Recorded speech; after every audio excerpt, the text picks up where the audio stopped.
ओम शांति। 18 जनवरी 2025 अव्यक्त बाप दादा मधुबन। आज की मुरली का सार। बाबा कहते, पिता श्री जी के पुण्य स्मृति दिवस पर प्रातः काल में सुनाने के लिए बाप दादा के मधुर अनमोल महावाक्य। ओम शांति। रूहानी बाप, अभी तुम बच्चों से रूह रिहान कर रहे हैं, शिक्षा दे रहे हैं। टीचर का काम है शिक्षा देना और गुरु का काम है मंजिल बताना। मंजिल है मुक्ति, जीवन मुक्ति की। मुक्ति के लिए याद की यात्रा बहुत जरूरी है और जीवन मुक्ति के लिए रचना के आदि मध्य अंत को जानना जरूरी है। अब 84 का चक्र पूरा होता है। अब वापिस घर जाना है। अपने साथ ऐसी ऐसी बातें करने से बड़ी खुशी आएगी और फिर दूसरों को भी खुशी में लाएंगे। दूसरों पर भी मेहर करनी है, रास्ता बताने की, तमो प्रधान से सतो प्रधान बनाने की। बाबा ने तुम बच्चों को पुण्य और पाप की गहन गति भी समझाई है। पुण्य क्या है और पाप क्या है? सबसे बड़ा पुण्य है बाप को याद करना और दूसरों को भी याद दिलाना। सेंटर खोलना, तन मन धन दूसरों की सेवा में लगाना, ये है पुण्य। संग दोष में आकर व्यर्थ चिंतन पर चिंतन में अपना समय बर्बाद करना, ये है पाप। अगर कोई पुण्य करते करते पाप कर लेते हैं तो भी कमाई सारी खत्म हो जाती है।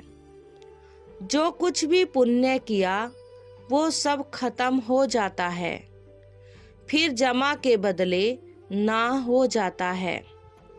पाप कर्म की सजा भी ज्ञानी तू आत्मा बच्चों के लिए 100 गुना है, क्योंकि सतगुरु के निंदक बन जाते हैं। इसलिए बाप शिक्षा देते हैं, मीठे बच्चे कभी भी पाप कर्म नहीं करना, विकारों की चोट खाने से बचकर रहना। बाप का बच्चों पर लव है तो तरस भी पड़ता है।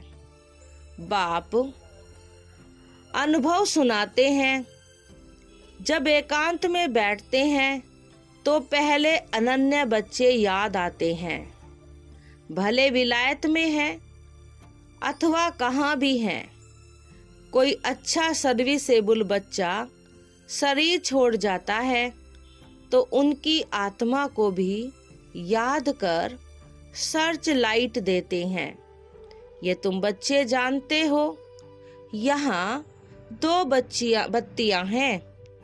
तुम बच्चे जानते हो यहाँ 2 बत्तियां हैं, दोनों लाइट इकट्ठी हैं। ये दोनों जबरदस्त लाइट हैं। सवेरे का टाइम अच्छा है, स्नान कर एकांत में चले जाना चाहिए। अंदर खुशी भी बहुत रहनी चाहिए।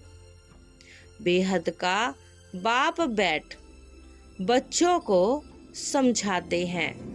मीठे बच्चे अपने को आत्मा समझ मुझ बाप को और अपने घर को याद करो। बच्चे इस याद की यात्रा को कभी भूलना नहीं। याद से ही तुम पावन बनेंगे। पावन बनने बिगर तुम वापिस घर नहीं जा सकते हो। तो मुख्य है ही ज्ञान और योग। बाप के पास यही बहुत बड़ा खजाना है जो बच्चों को देते हैं। इसमें योग की बहुत बड़ी सब्जेक्ट है। बच्चे अच्छी रीति याद करते हैं तो बाप की भी याद से याद मिलती है।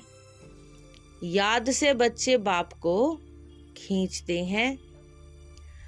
पिछाड़ी में आने वाले जो ऊंच पद पाते हैं उसका आधार भी याद है।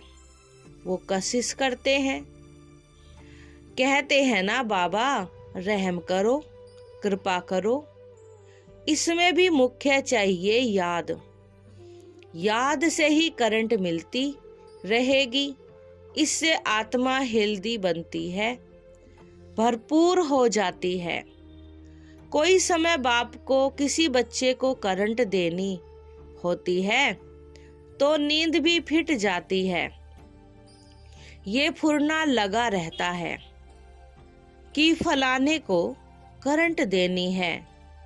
तुम जानते हो करंट मिलने से आयु बढ़ती है, एवर हेल्दी बनते हैं। ऐसा भी नहीं एक जगह बैठ याद करना है। बाबा समझाते हैं, चलते फिरते भोजन खाते कार्य करते भी बाप को याद करो। दूसरे को करंट देनी है तो रात्रि को भी जागो। बच्चों को समझाया है, सवेरे उठकर जितना बाप को याद करेंगे उतना कशिश होगी।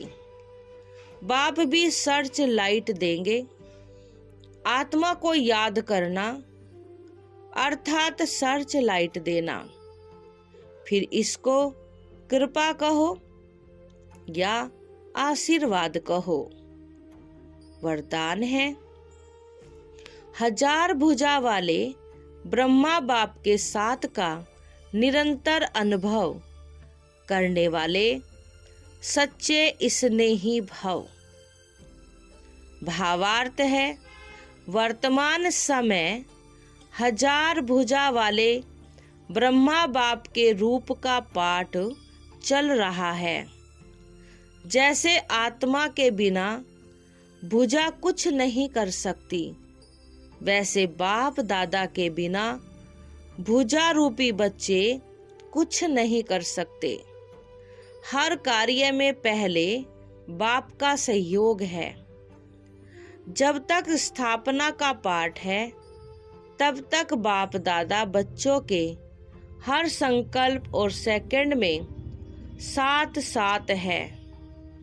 इसलिए कभी भी जुदाई का पर्दा डाल वियोगी नहीं बनो।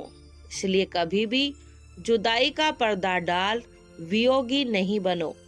प्रेम के सागर की लहरों में लहराओ, गुणगान करो, लेकिन घायल नहीं बनो। बाप के स्नेह का प्रत्यक्ष स्वरूप सेवा के स्नेही बनो। स्लोगन है, अशरीरी स्थिति का अनुभव व अभ्यास ही नंबर आगे आने का आधार है। अच्छा, ओम शांति।